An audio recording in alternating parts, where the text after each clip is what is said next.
অনেক দিন আগের কথা।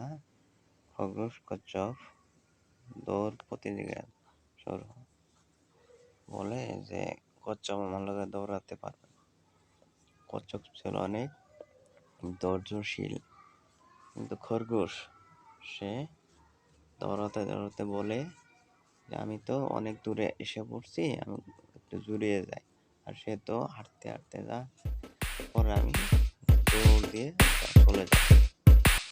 এই বলে কচ্ছপ চললো, খরগোশ ঘুমালো। যেতে যেতে কচ্ছপ অনেক দূরে চলে গেল। পরে সে বুঝতে পারলো যে কচ্ছপ চলে গেছে। খরগোশ